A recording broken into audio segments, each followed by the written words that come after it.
There we go. Well, welcome everybody. Excited to be here. Excited that we get a chance to talk a little bit about sabbaticals. So this is our C1 sabbatical roundtable.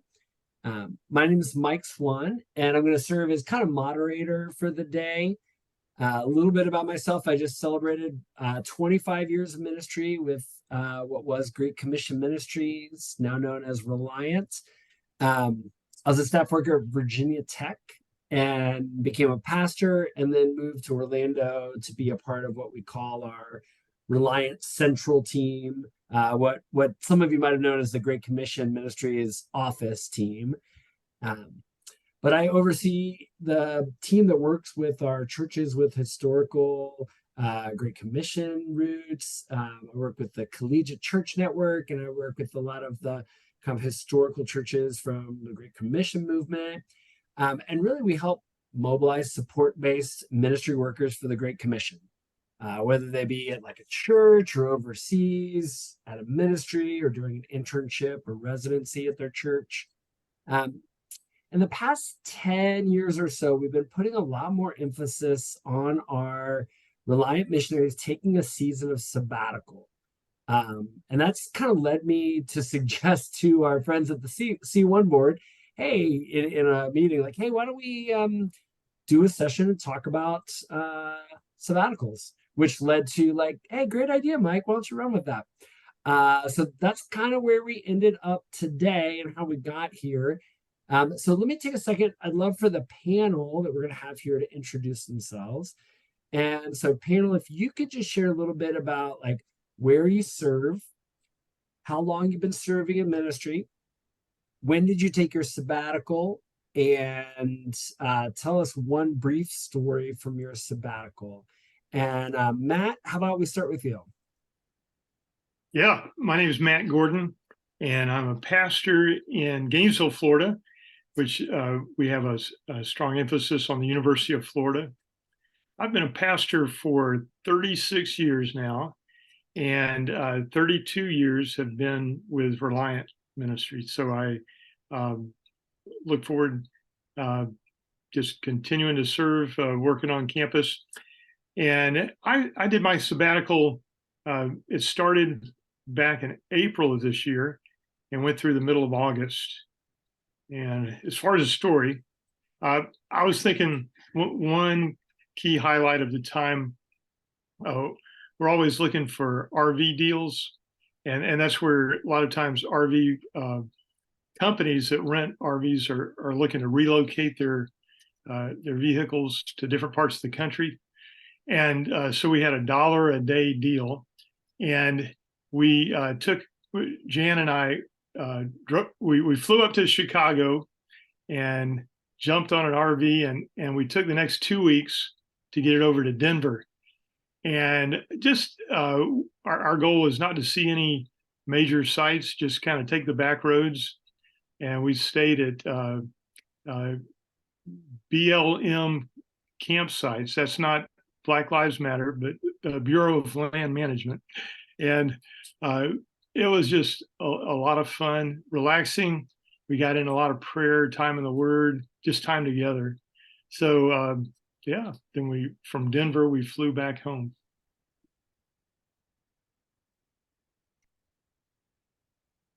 All right.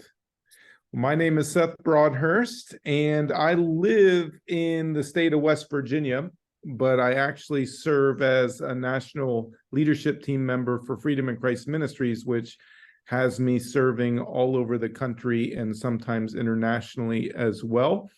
But I've been in full-time ministry for 22 years now. That includes being on pastoral staff at our parent church for several years before planting Southridge Church, which has been around since the fall of 2004.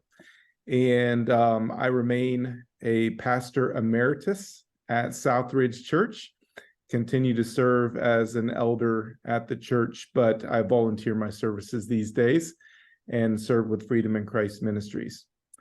And let's see here. I took my sabbatical in 2018 over the months of June, July, and August.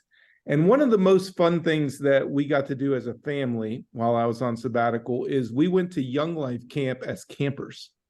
So we went to Rockbridge Camp there in Virginia. And as a family, we just acted like campers for a weekend with a bunch of high school kids. We ate an overly, a supersized chocolate chip cookie, and we played water games and did all kinds of things that were a lot of fun for my 40-something-year-old self. Anyway, play was a big part of it. That's awesome. Well, I'm Lee Gordon, and I get to work up here in Tallahassee, Florida. Work specifically with Florida State University, Seminole Christian Life. I have been on staff since 2015, and then got recognized as pastor. And then I took my sabbatical in 2022, so last summer for April, June, July, and May is in there. I think a fun story. My favorite show to like if I get an opportunity to watch something would be something like Planet Earth. Getting to kind of just see how amazing our world is. And so my wife and I got to go to Yellowstone for 7 days, but part of it was we rented a camera and we got to take pictures. I'm a bird watcher and I like watching animals too, but we got to take pictures of birds, and afterwards we got to put together like a nature bird book for our kids of pictures that we had taken, and it was very fun and very refreshing. Awesome. Yeah, so my name is Russell Dietrich. I came on staff with GCM Reliant back in September 2012. I served at the University of Illinois at Urbana-Champaign with a church called Illini Life Christian Fellowship. I did that for about 10 years and took a sabbatical. And during that time, since the Lord leading me to come serve with the Reliant Central team. So Mike Swann is my boss, and I work alongside him, supporting all of you. And one of my key roles actually is I'm our sabbatical coordinator. So I help, if you're a Reliant employee, I help coordinate and launch you into your sabbatical seasons. Fun story, Lee was my second person I ever launched into sabbatical, and he did great. And then pretty much a year after that, his dad reached out to me, and I had the privilege of helping launch him into sabbatical. And it was just that's one of my favorite highlights of this role was getting to work with a son and then a father. So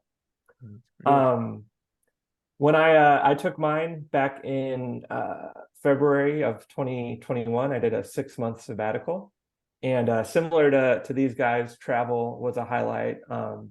My wife and I did a capstone road trip from Illinois down to Orlando, up to South Carolina, Virginia, back to Illinois.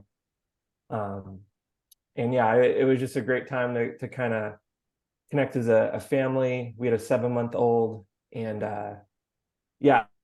driving's when we have some of our best conversations as a couple. So just a ton of space to connect and kind of talk about the future. And we made a really big decision about my vocation on that trip. So road trips are an amazing sabbatical practice. Mm-hmm. That's awesome. It's almost like we were geared that way, right? You see some of those Old Testament festivals where it was like you took this pilgrimage out somewhere, right? And you slowly walked, and now we, quickly drive, but at least we're like there, kind of present with each other. And this idea of sabbatical, right, is very deep rooted in scripture. Obviously, it's base word of Sabbath or Shabbat. The origin, the concept it's kind of based on is this idea that every 7 years, right, that God's people were to take a rest from working the fields. Now, whether they ever did that well or not, that's another question. But that was the rhythm that God was putting in their life. That every 7 years there was this resting and working, resting from the work of the fields. And yet, in many Christian circles, especially in the U.S., we're hesitant to take a sabbatical season. Some of that, I think, is the worry of like, oh man, the church is going to suffer without me, without our family doing things. And sometimes I wonder, is it like the reverse of that, right? Is the worry that the church is actually going to do just fine without us, right? And like, what if the church does just fine without us? Like, what does that mean about me and my job and who I am? For some, I think it's the wonder of like, what would a sabbatical look like? Like, what would I actually do in my day-to-day life? Like, what would that look like? Would I be bored? Right? Those type of questions. Or maybe we think of sabbatical as like, I'll take one when I'm burned out, right? Whenever I get like really burned out at the end of my rope, then I'll stop and take a sabbatical. And I think we maybe need a more holistic view, a little more of a proactive view of the importance of these rhythms of rest in our life. So whatever our reasons for hesitation, or maybe we've just never even thought about it very much, maybe we have reasons for concern, we at C1 thought it'd be a good idea to hear from some fellow ministry workers about their sabbatical experience. And our hope is this may give you some vision for what a season of sabbatical could look like for you, or perhaps maybe give you some tips and pointers for your next one. Maybe you've taken one before, but boy, it didn't go how I fully wanted it to. It didn't go how I dreamed or imagined it. Maybe this gives some vision for what it could look like. So I want to start with like kind of like look at almost like a timeline here and start with a couple of you answering like, what got you thinking about doing a sabbatical? And Lee, could you get us started us up with this? What got you thinking about doing a sabbatical? Yeah. So I think you can blame it on me being a millennial, but I think the first thing that came to mind was like, oh man, my employer is encouraging me to take a step back from work so that I can be refreshed and have a long vision for my life. Let's do that. So I hadn't been around other people that had done that, but that didn't intimidate me too much. I think I was more like, okay, people who are above me think this is a good idea for the long term. Let me at least consider it. And then the other thing, I think I was running into some just kind of reoccurring insecurities. So like I'd be doing ministry and then I feel like I'd like get hit by a bus and be like, but then as I think back, I'm like, oh wait, I was hit by this bus 6 months ago. Like, why am I being hit again? And so, yeah, whether it's comparison, feeling like other people could do better than me, or just confusion on my responsibility, kind of where I am in the process. Like, I think a big truth was like, do I stand in the middle of the path and other people's response to God is dependent on me? Or am I on the side of the path getting to cheer people on? And I think thinking that I was like you were saying, Mike, if I step out, like people are going to stop following Jesus. And it's like, wait, is that a healthy place for me to be? No.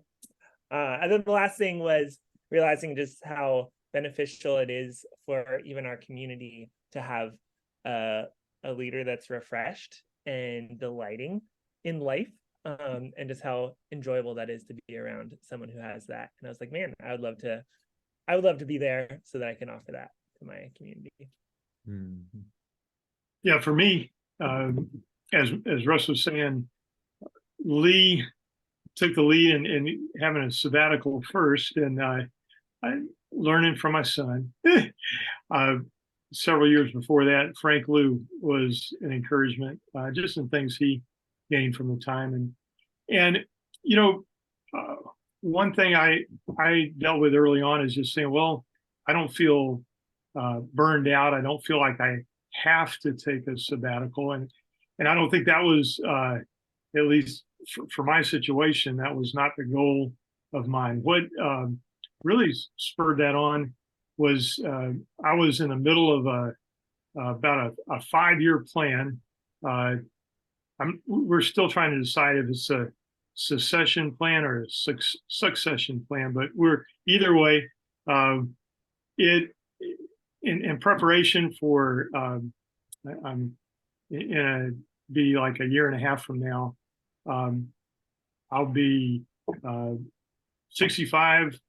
I'll be an empty nester at that time, and just feeling like it would be a good time to make some role changes, where at least the bottom line would be our younger pastors and my co-pastors would take on more of that local leadership, and my role would change. And so instead of waiting until that day arrived and then try to figure that out and shuffle, I just felt like, well, let's be on top of that and take the sabbatical ahead of time and start those wheels turning. So that was a big objective for the sabbatical, was just, God, what do you have for us in the a couple years down the road? And so that was very helpful, just having that as an objective without it being overbearing. Like I have to hear, I guess the concern or worry related to having that, but more, God, I've got time. What can you show me during the course of this time? Lee, Matt, that's really good.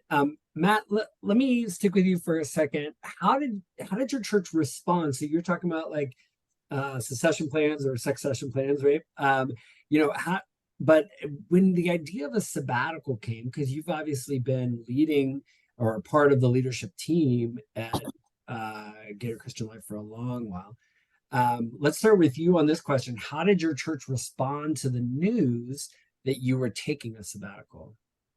Yeah, it was good. We kind of rolled it out first, talking among fellow elders, and then bringing it to our leadership team, and then to the rest of the church. And I was very encouraged with the support that I had from each step of the way. Definitely ones who just I'm committed to pray for you during the time. No pushback at all. You'd have different ones say, "Oh, Matt, you deserve this. You've been 36 years in ministry, and this first time." One quote I got during the time, I think it was from the Rest of God book, that says that a sabbatical is not something you earn or deserve; it's a gift, and that stuck with me, and just going at it that route.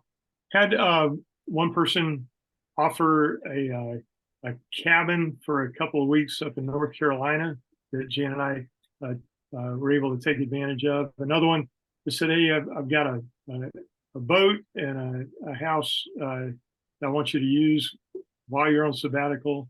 But it's just really encouraging, just people reaching out and just excited about that opportunity for me. Mm-hmm. Mm-hmm. Yeah, for me, when I first asked, I was pretty nervous, to be honest, and my church was in a bit of a kind of a difficult season in terms of some leadership changes and things like that. So I was pretty apprehensive making the ask to my leaders and the elder board. But what I found was that when I did ask, they were really understanding, really supportive, and leadership really affirmed the desire, and they were really supportive and on board. And I found that to be true with the congregation as well. So once we kind of announced it to the whole church, people rallied, people came around me.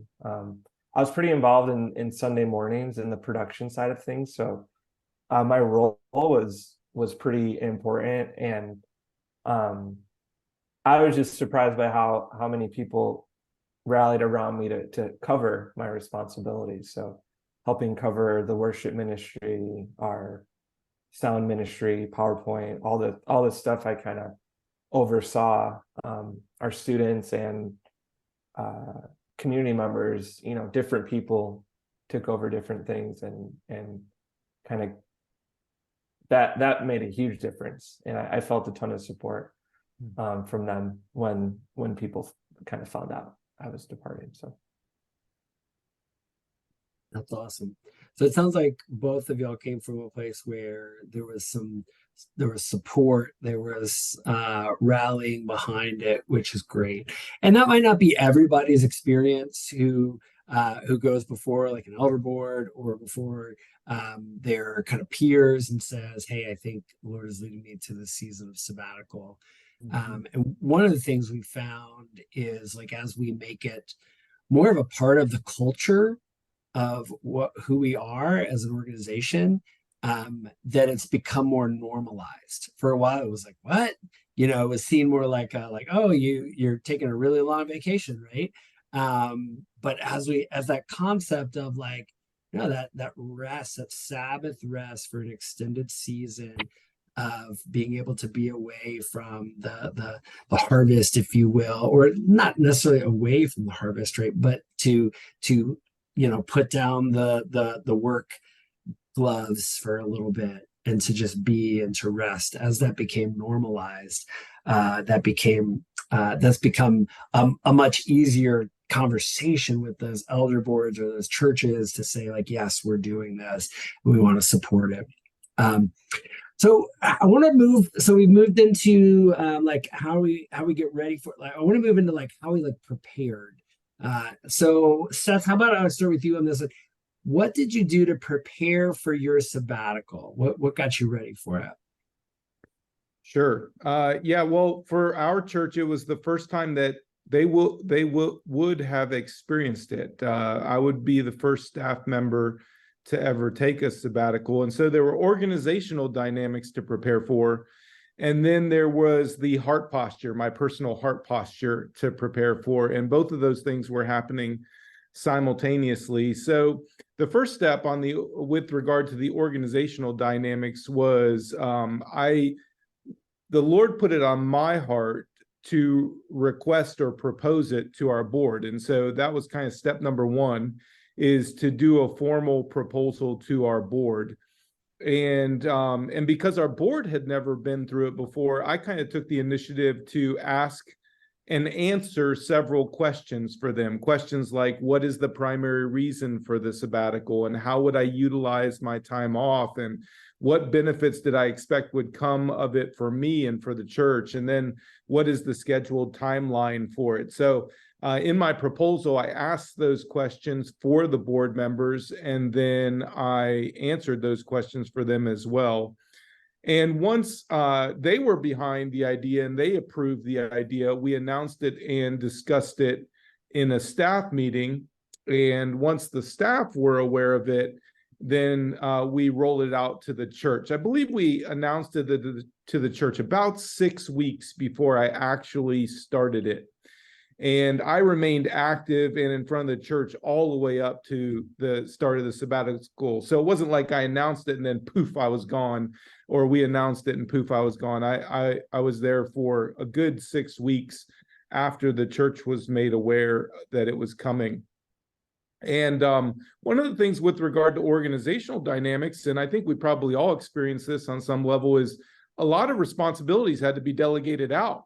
And the reality was that our staff was taking on more duties than they were accustomed to carrying out themselves. In other words, me being gone meant, practically speaking, the staff was going to have to carry a heavier load themselves, or we were just going to push the pause button on some things and just not do it while I was gone. Obviously, the pulpit need filled and all that. So we spent probably a good month or two prior to me starting the sabbatical, just working out those new responsibilities. I would meet with the staff as a whole, talk about what do we need to make sure is covered. I'd meet with one-on-one and have conversations with them to make sure, one, they knew what was going to be expected of them from the church, but also that I could gauge whether they were going to be too overloaded with the additional responsibilities. And so in care for them, shepherding them, we might, hey, maybe after seeing your face here in this meeting, we'll just push pause on that. We won't worry about that while I'm gone, those kinds of conversations. So we did have those. And that really was the bulk of the preparation, was organizational dynamics. The other part was my own heart posture. And in preparation for the sabbatical, I wrote down during quiet times, I wrote down 7 key questions that I wanted to ask myself while I was on sabbatical, and what I wanted to ponder, what I wanted to pray through. And I'll go ahead and cut and paste those into the chat here so everybody can see them here in a moment, but I'll read them out loud. The first question is, what am I currently excited about personally and or professionally? The second question is, what am I currently puzzled about or worried about? The third question is, what do I perceive as different about who I am today from who I was a year ago, 3 years ago, or even 5 years ago? And what mask or masks do I continue to wear? The fourth question was, what are my current hopes, dreams, goals, and or wishes for the future? The fifth question was, how is God inviting me to respond to him in this season of my life? And or what steps of faith is he inviting me to take in this season of my life? The sixth question that I came up with was, pretend that when I walk into work next, I get to start from scratch. What would I do differently this time, provided that the statement of faith, core values, and governance structure remain the same? And the seventh question was, what are some things I would recommend we change in our staff meeting format or our staff environment in order to better serve the personal, spiritual, and professional needs of our staff members and the members of our church?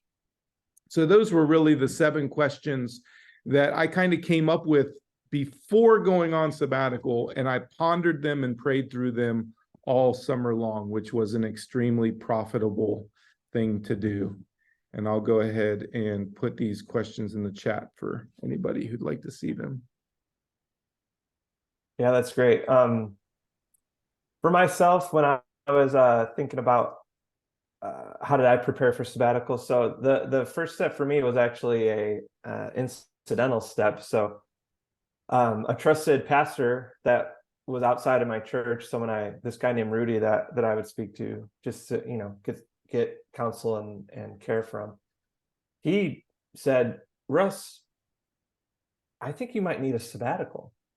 So that was a big moment of someone kind of depositing the thought into my head and observing something that my blinders were on. I was grinding. I just didn't have the presence of mind to even think about it. I needed someone to kind of mention it to me.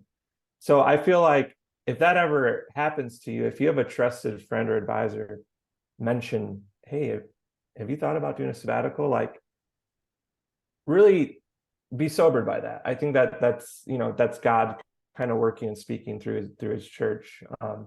So that was my first step of preparation, was kind of being suggested to pursue it. After that, I reached out to Mike Swann at Reliant. For those of you that are Reliant employees, that's a good first step. Reach out to us. I'm now doing that role, but I talked to Mike. He was super helpful, helped me kind of talk through it, helped me kind of gird my loins for making the ask to my church, and encouraged me that, like, I needed someone to say, like, it's okay that you're asking for this, Russ, because I felt super guilty, especially the state my church was in. Like, I felt so guilty about asking for a sabbatical. So Mike helped with that, helped me replace lies with truth. And then I went in and kind of put the ask out to my supervisor and my pastor. So once it was approved with Reliant and with my church, the main thing I did that Seth kind of talked about was I created a cheat sheet of all my roles, and I shared that with the team. I said, this is everything I do. That's a fun exercise, by the way, if you want to hurt yourself. You'll either have really good self-esteem or really low self-esteem, depending on how long the list is. And then we just kind of went through systematically, okay, who can do this? And if not, maybe this thing just we don't keep going. But I just wanted to mention too, like I was our worship director, and we were able to replace me, so if you ever just have that little voice being like, you're too essential, we won't be able to find someone to do what you're doing, like, it's not true. God will provide someone to cover for you in the interim. And people really do love rallying around sabbaticals. And then the last thing, I still have my journal right here. I made some sabbatical goals. And I just kind of wrote them out at the beginning. I wanted to listen to the Bible, meet with the spiritual director, travel to Orlando. And I had a really big decision about, like, do I want to stay with my church? Was kind of the core question I was grappling with. And then lastly, I think the most important thing I did, if you're married, I really think it's important to have a one-on-one, or you might call it a date, with your spouse. My wife was not on staff and she was working in a different field. She wasn't going to get a sabbatical. And I really wanted to make sure that her heart was in a good spot, and that we would come up with a plan where we both could kind of do it together. And we had an infant at the time too. Our son was 2 months old when I asked for my sabbatical.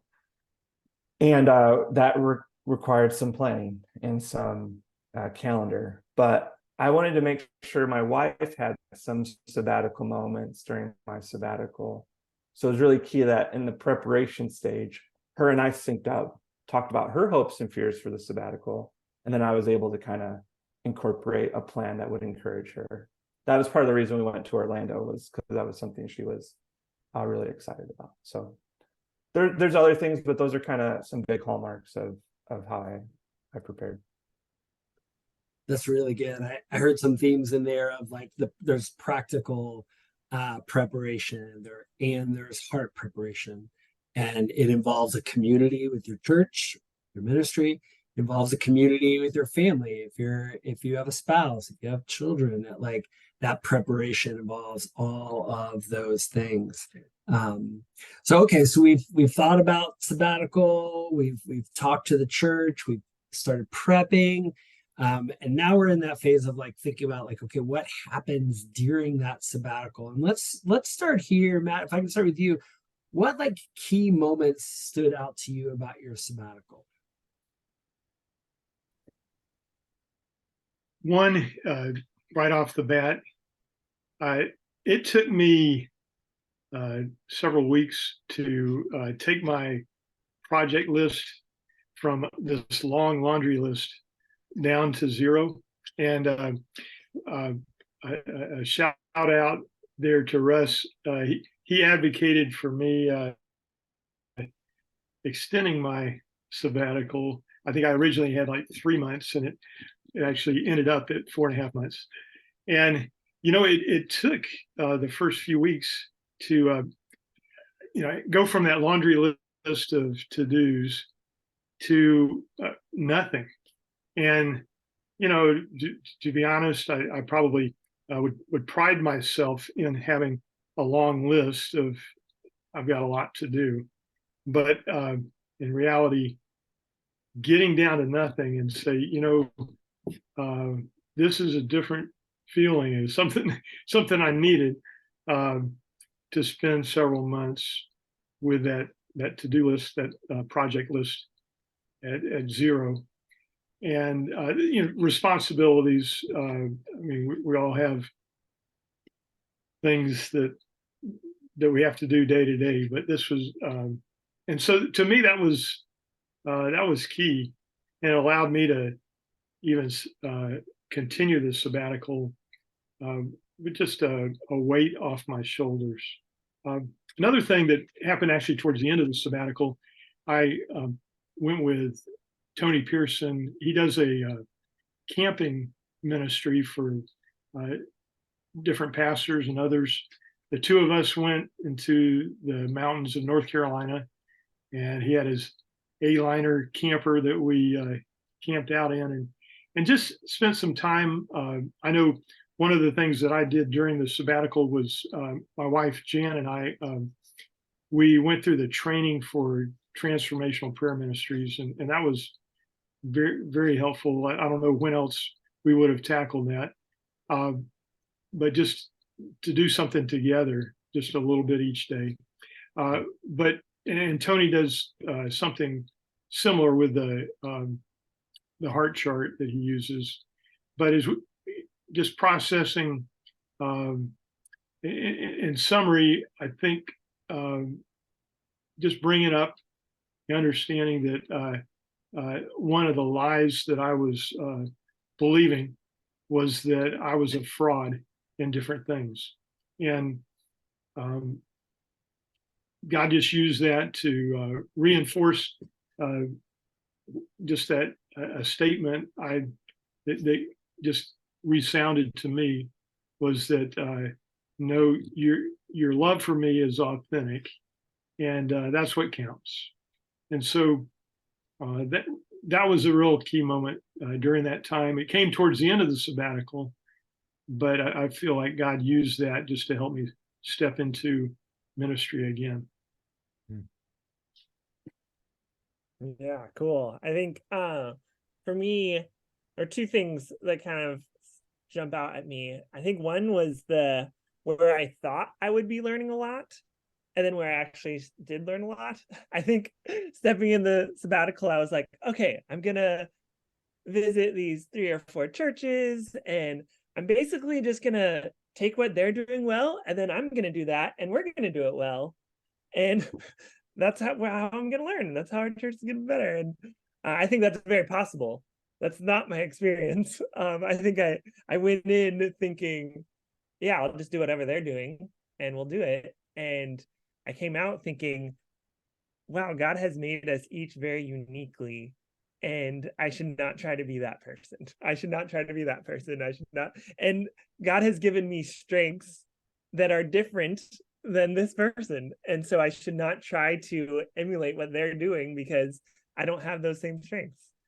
Even to the point where I got to a place where I was like, even my differences are valuable. Like, it took me a while to get there. It was like, oh, well, I wrote down a couple things like, oh, well, I think I love having theological conversations, but I'm not going to be someone who is going to sit down with you for 6 or 10 hours to talk about a theological debate. Like, that's just not how my brain works. But I thought I should be able to do that, or I should have a passion for that, and I didn't. Or even like preaching. Like, I enjoy getting to do teachings, but most pastors will joke and say, hey, you'll have to cut me off at an hour or 2 hours or whenever it gets too late. And it's like, I want to share it in 20 minutes, and that's what I want to share. And so I'm not super long-winded. So I felt like that was a problem. I think there's another, I felt like I should have like a celebrity personality where people just like wanted to flock to me and like, oh, whatever minute I could get with, and it's like, that's just not my personality. But I do love to connect people. I love hosting people. I love helping people feel comfortable and being in my home. I love, going on adventures and inviting people on adventures. And so I just have different strengths than others, and even seeing that there's value in that. So that was huge. And then I think on another side, it was the first time I think sabbatical is like, oh yeah, we'll just get to slow down. And like my dad was saying, like, it's not that easy just to slow your brain down. Like, unless you're in a habit of doing it, and praise God, like since my sabbatical, I have been able to regularly slow my brain down to the point I because of my sabbatical, I got to get into a rhythm of having a Sabbath every week. And before, my Sabbaths would just be like all the things that I got to do that aren't working. Whereas now it's, oh man, I get this time to slow my brain down, to allow God to speak with me, just be with him. This image of a shepherd is really big in my mind, of like, he just wants me to be with him. Whereas I wasn't able to do that before. So it took the sabbatical to be able to almost train my mind to be able to slow down. I love that. I love that. I loved reading. So, after any of the folks that are employees with us do a sabbatical, they do a post sabbatical review, or like kind of like write out like things that they learned, and reading yours was just so encouraging. Just like that idea of like, oh, I don't have to be all these other people, and I can be how God created me and ministry. And that's just such a great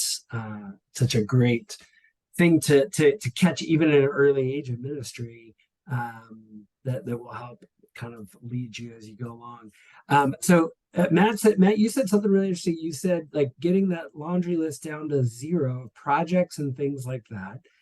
And then so the next question I have, and Lee, I'll start with you on this one. And you started getting into this a little bit, like when you got that list down to 0, right? And maybe you weren't taking a program or a trip or things like that this time. Like, what did you do day to day in a sabbatical? And I think the question behind this that a lot of people have is, am I going to just be bored? Like, what am I doing on a day-to-day basis during a sabbatical?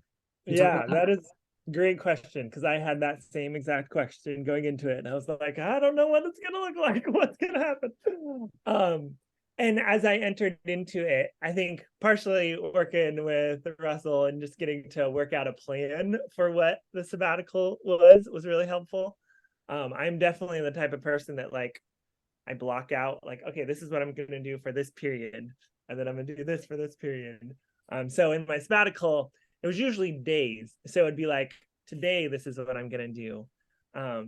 And I think, yeah, maybe it was you, Russell, that mentioned bringing my wife along with me. She's stay-at-home mom. We've got 3 little kids that are a lot of energy. And so I wanted to also allow her to have those sabbatical moments. And so part of our planning for the week was basically she got 2 mornings every week that I would have the kids, and she would be off usually at a coffee shop or at a park.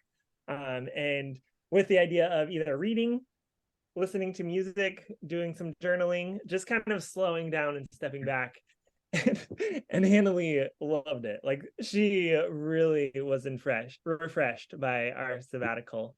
And so the other times for me, I got to set some kind of rhythms with my kids and our family. So every morning I would make breakfast and I would have a morning time with them. And then I kind of, like I said, I kind of block things out. So like my block, I would have like a 9 until 5 should be my sabbatical time. And so there would be 1 day a week that I would work in my workshop, because I like, that is really refreshing to me, to get to work with wood, work with my hands.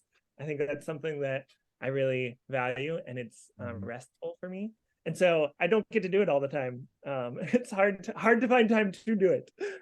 So during my sabbatical, I got to do that. But I choose 1 day to do that. But then the other days, whether I had books that I wanted to read, so there was times of reading. There are times where I just go on long walks, which it sounds really, I mean, it's really restful, but it's also just like allowing God to be present with me as I'm going and as I'm just being there with him. So I would have days where I'd go on a walk, days where I would read, days where, I got to do counseling. So like it was every other week I would meet up with a counselor on Zoom. And it's interesting, as you slow down, it's amazing the things that come up and the fears that come up. And so I wasn't sure usually what I would talk to my counselor about before I would come. And then like that day, or right as we were talking, I'd be like, oh man, I didn't realize this was weighing on me. And then we'd get to process through it. And he was really good at talking me through that. So I definitely didn't feel like I was bored at all. There was plenty of things, but it wasn't like I had to be productive in the way that I would be with my normal work of meeting with people or initiating with people. Or it was a lot more of, okay, these are the things that I'm going to do to refresh the vision that God's given me for my life. That's so great, Lee. I don't think anybody should be bored on their sabbatical. In fact, the word that comes to my mind that I would encourage everybody going on sabbatical to think about is play. I would think about the word play. I played a lot on my sabbatical, like childish play. Like I went shopping for a bike, you all. I went shopping for a bike. I got a new bike. I rode my bike, and man, that was fun. I mean, I just remember as a teenager getting my first freestyle bike with the mag wheels and the pegs and the rotor on the handlebars. And man, that was so much fun. So I just went shopping. We live in West Virginia. I went shopping for a mountain bike, and then I started mountain biking. I just played a lot. And I also visited state parks, went on a tour of a Civil War battlefield with my parents, went whitewater rafting a couple times, which is really easy here in West Virginia to do. I remember one day, one of the whitewater rafting trips, the rafting guide, who's a friend of mine here in the church, he said, "Hey, Seth, just go up to the front of the boat, grab a hold of the rope, and wait for it to happen." What to happen? Then it happened, and I was like, "Let's do it again. Let's do it again." So it was so much fun. And so play was a huge part. But most days, and I mean this, most days I did keep some kind of routine. I just wasn't regimented with it. Many days I'd read and journal at a coffee shop 2 towns over from where I live. And I did this on purpose. I wasn't necessarily hiding from anyone, but I also didn't want to run into people from the church and be tempted to work or find myself in a situation where I was overstepping the others on staff who were still showing up for work every day and working with these folks. And so I would drive 2 towns over, and I'd set up shop in a coffee shop, and I'd read. I probably read 10 to 12 books that summer, and I just journaled through those 7 key questions that I mentioned earlier. I just journaled and journaled and journaled. And all in all, I just moved a lot more slowly. So my days were scheduled, but I didn't hurry anywhere, which was a big change for me. A lot of my life leading up to that 3 months off with the Lord was rushing here, there, and everywhere. And so there was schedule to my life most days, but I just moved slowly. And that was nice. It was really nice. I love that idea of schedule, still having some sort of rhythm, but moving slowly through that rhythm and allowing yourself that slowness. That's so cool. Seth, let's stay with you. What do you feel like the Lord was teaching you during that sabbatical season? Yeah, the Lord did provide me with insights about our church at large from my position. I mean, I did come back and provide a sabbatical report to our board to say, hey, here's just some things that I've been praying through and some things that I'd like for us to talk about.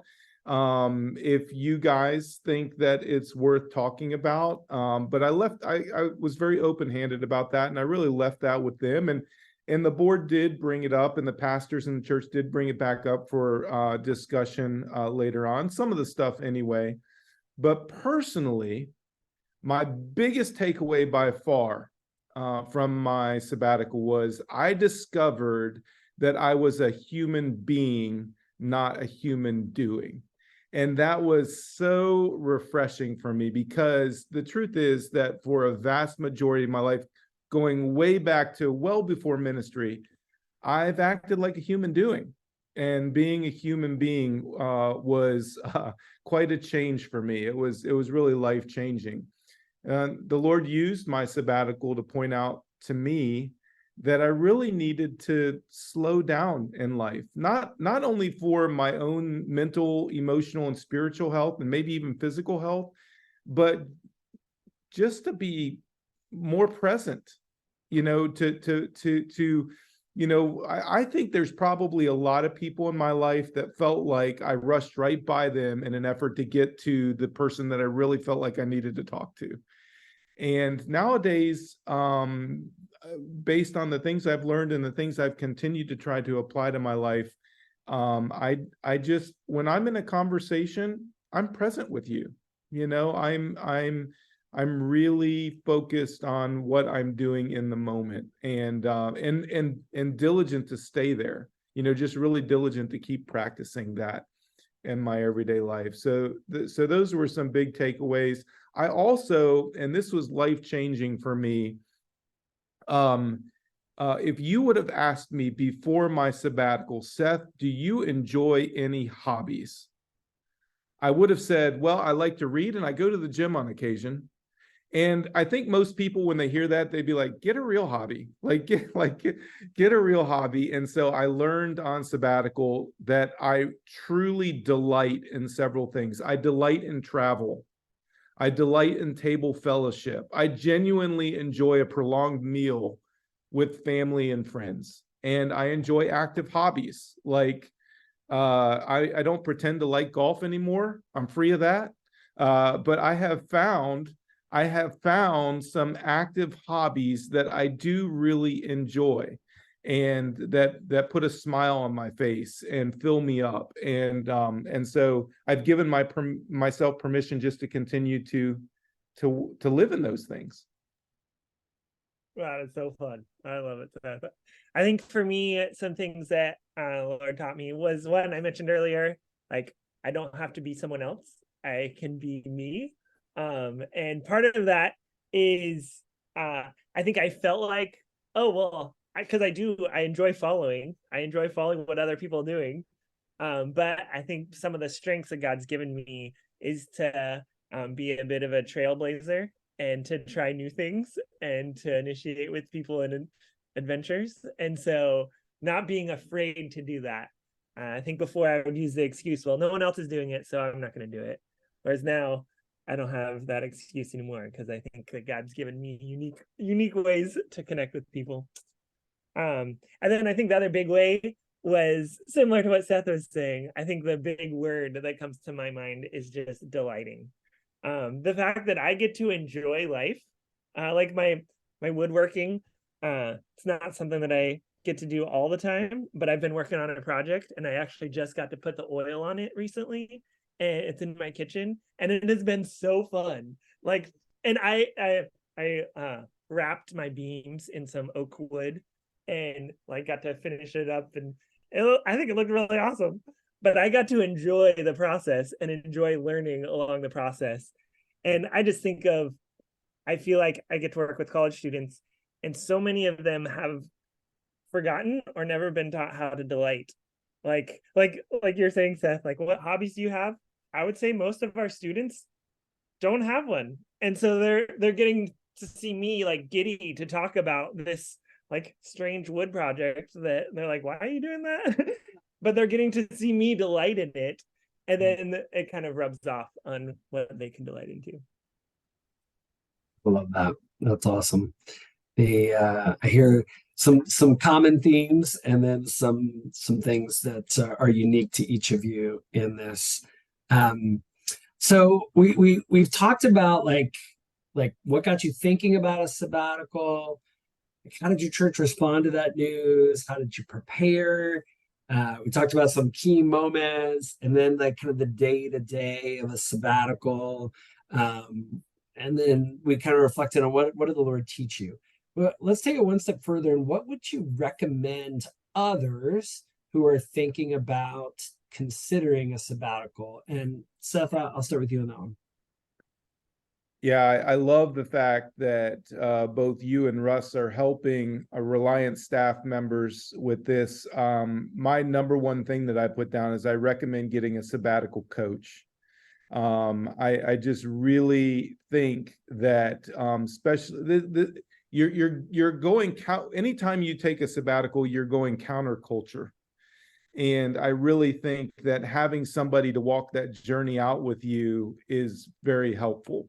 I continued to roll with a Christian counselor for a whole year after my sabbatical, and we just processed the things that God taught me during that time, and how I can continue to live out of that place of rest, even though I was coming back up to normal speed again. And so I think a sabbatical coach is huge.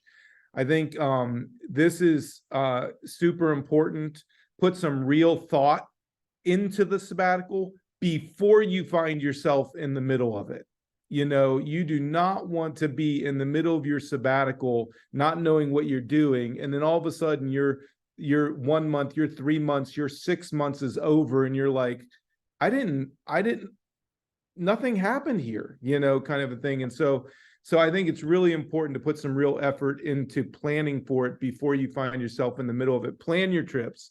Consider what fun things you want to do. Consider what you'd like to study, if anything. Involve your wife and family in the planning of it so that they feel a part of it. And I would just say this, you won't be able to do everything that you'd like to do, but without planning, again, I'm afraid you'll come to the end of it and be somewhat disappointed with the results. Having said that, with regard to planning, I would plan for a ton of margin. Don't overschedule the time. Make sure there are a lot of days on the calendar with nothing scheduled. And I'll land on this, if at all possible, get out of town. Get out of town.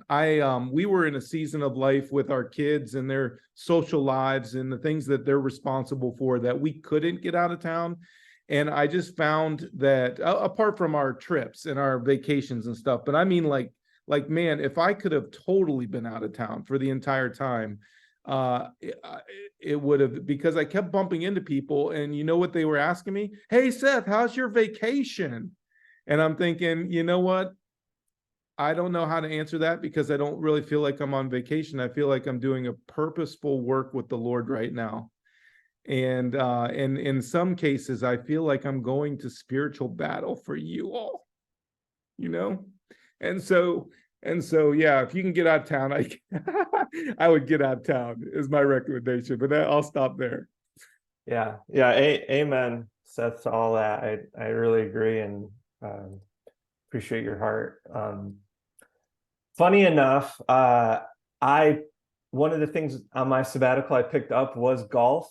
I decided as a 34-year-old that, and a new dad, I was like, I need to start golfing.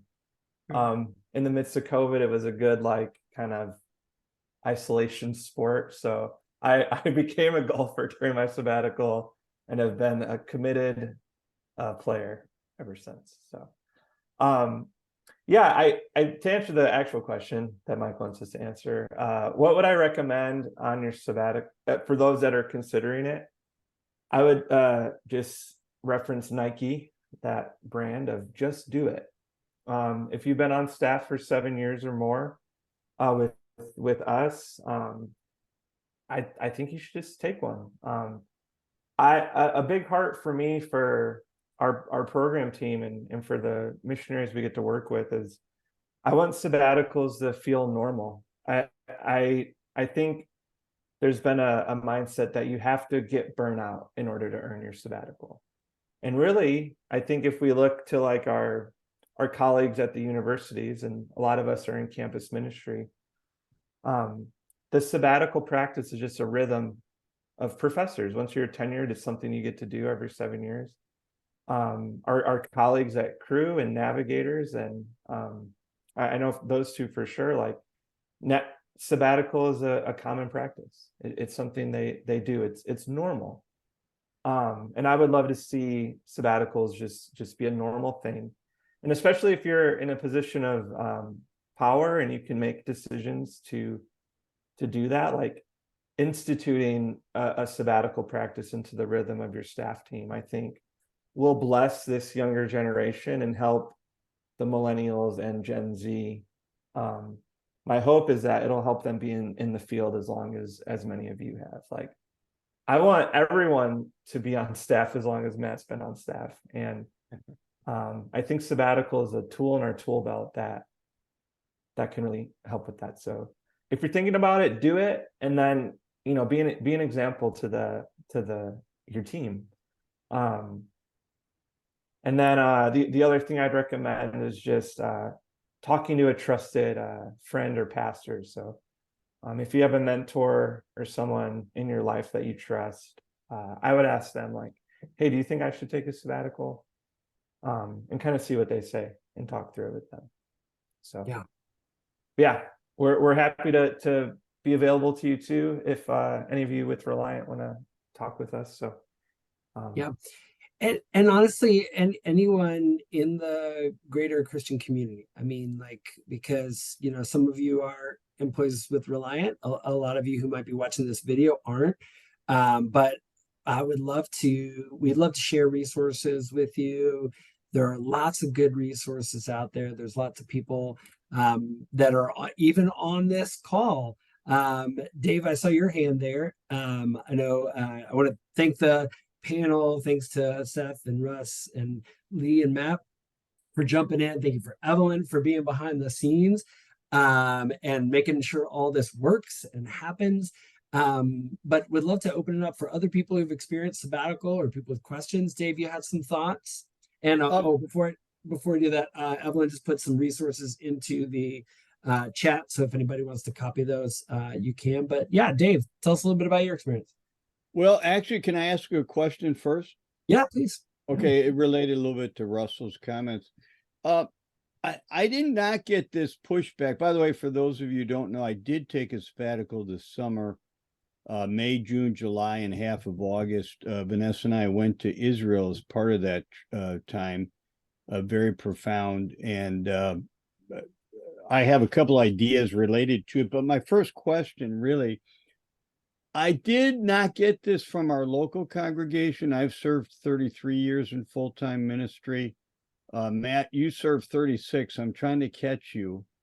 But Matt got a head start because he started when he was 9 in full-time ministry. So I didn't start that early. But I had a guy that I love dearly that now lives out of state and has been away from the ministry a long time, but he started his own business 20 some years ago, very dear Christian guy. And he made an offhanded comment to me that I wonder if some people in the congregation think, but they're afraid to ask.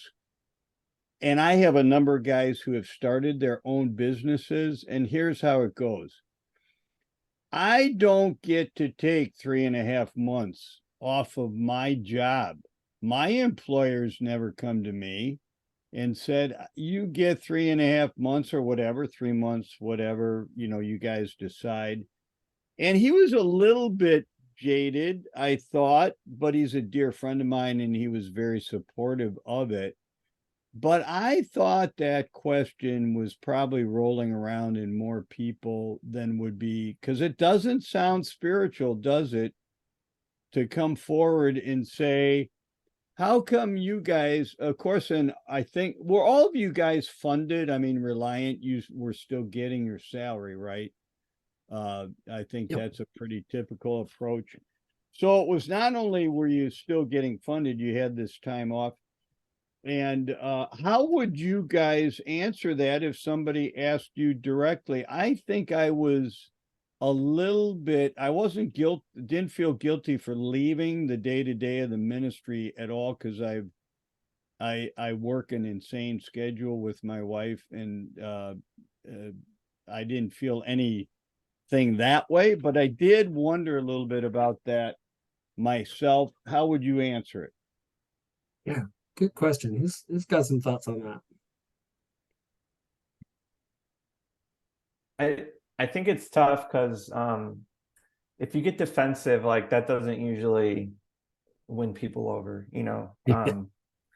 I think what Seth had said earlier is that sabbatical is countercultural, especially in America, where our notions of rest and margin and rhythm, like, even on an employment level, like how we view paid time off versus our counterparts over in Europe, like we just don't view it the same way. Like, culturally we're more about the grind and about pushing it to the limit, burning the candle on both ends of the stick. And I think what I tried to do was cast vision for how I think the Bible wants us to think about rest versus how America wants us to think about it. Because I think, God, the ultimate sovereign, he rested for a day, like in the creation story. Like, that's sobering to me that he did that. He didn't need to do that. So if he did that, and me, this little bug on earth, like, how much more then should I be trying to imitate him and rest? And we have this thing offered to us to rest in a unique way. But there is a work that's happening during your sabbatical.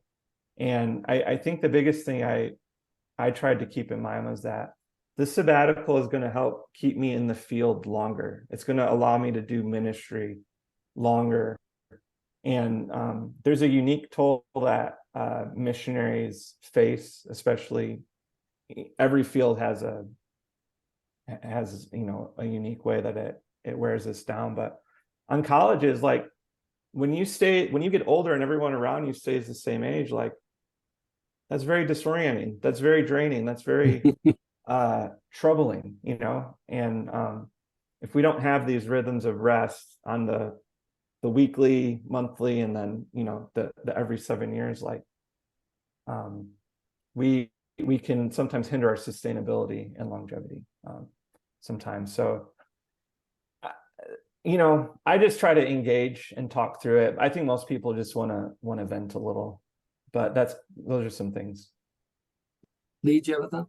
I just got a quick thought. I think one thing I would, and this may not be their question or their need, but I would, if they are a leader in your church, I would even encourage them, like, hey, what could it look like for you to step back for a season, so that you can be that refreshed, or be not, like, similar to how you're delegating your responsibilities. Like, if they're a leader, how could they have that time of refreshment?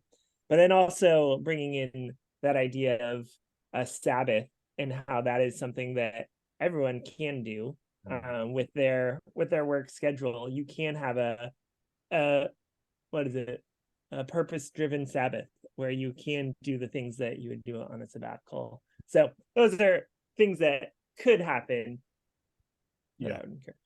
Just so you guys know, this guy takes a Sabbath himself weekly. I think what I ended up doing, and by the way, this was from outside my church, just so you know, but I think people inside are afraid to ask that question. I think the biggest antidote is unapologetically say, look, this is going to be a God-driven, God-ordained time of rest, renewal that is absolutely critical for me to run the race. And secondly, for this ministry or body of Christ to advance the kingdom, because they're giving not just to you, they're giving to the kingdom.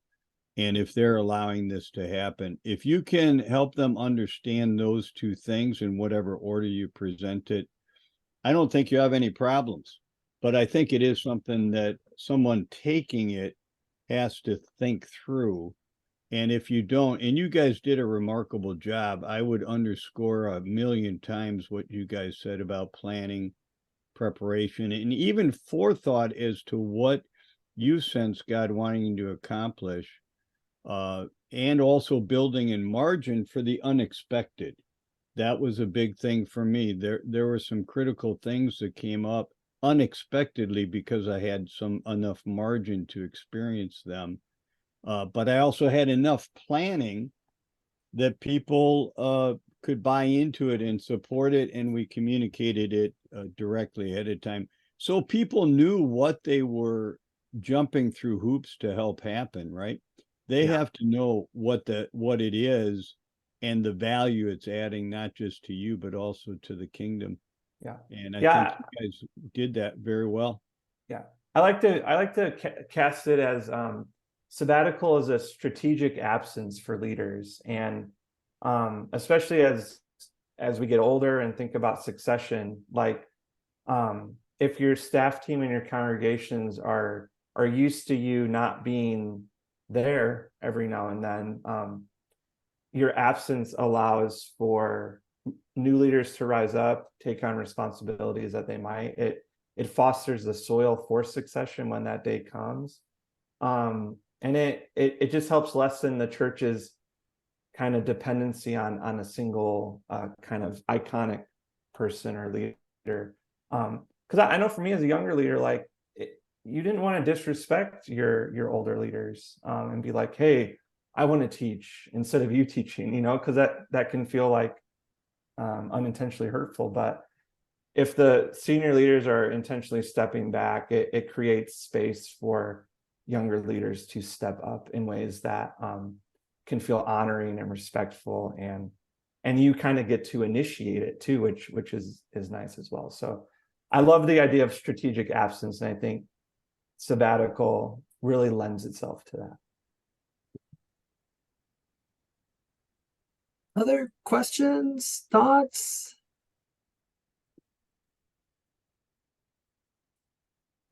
Awesome. Mike, can Yeah. I put one more thing out there? Please. Kinda. How did you guys handle the connection that your family had to the church? I can tell you a couple of quick things from mine to trigger it. Vanessa and I opted to have absolutely no contact with people in the church except 2 or 3 people socially. And I told them ahead of time, don't ask me one question about Evergreen. I won't answer it, and I don't want to offend you, so don't ask it. And they honored that, but they were not people in leadership. And I told everybody in leadership, I love you guys. I love working with you. I'm not going to see you. If I see you driving the car, I might do a little hand wave, but don't ask me and don't engage me. And I love you. I'll see you later. So that helped a lot. And then with our daughter, Hannah, she told me that if we weren't at the church, she has special needs. She has Down syndrome. She said, I don't care what you're doing, Dad. I'm still going to Evergreen. So so we worked it out, and we actually created this thing at our church called Hannah's Helpers, and people could sign up to drive her to work, to take her to church and stuff, which was beautiful because Hannah and I don't talk strategically about Evergreen for obvious reasons, but it was a beautiful way that we were blessed. Hannah was blessed, and the church was able to step up and communicate and stay connected to us without having to do any leadership stuff. It was a beautiful thing, but I think it's a question that has to be addressed in each situation. How did you guys handle it?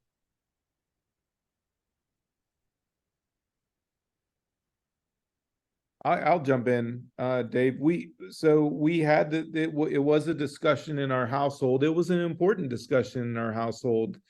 Where we landed, for right or for wrong, is that my wife Stacy and the kids continued to attend the church on Sunday mornings, and I went somewhere else. Our parent church, as you know, Dave, our parent church is only 30 minutes away, so I drive up to the parent church. I have relational connections with other pastors in town. I would attend their churches. It was kind of fun for me, really, to just be in community with pastor friends from around the community, and get to experience other worship services. And then we'd come back together as a family, right around noon on a Sunday morning. But I don't know necessarily that was that there's a right or wrong to it. That's just where we landed. Yeah. For us, early on, we actually decided to Sunday mornings. We were part of fellowship if we were in town. It wasn't, if something were up, we wouldn't be there. But I don't know. For me, I just knowing enough people in our community, I felt it would be a little odd to pop in somebody else's church. And but I was pleasantly surprised in the response we got from our saints in on Sunday morning. Just good, glad to see us, but I didn't feel any pressure to need to respond to them, or and I think they sense that.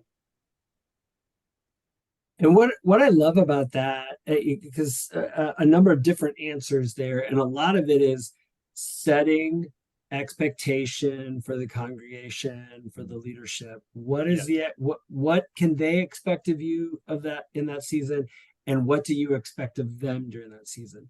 And all of us are going to have different ways and different boundaries we need to set.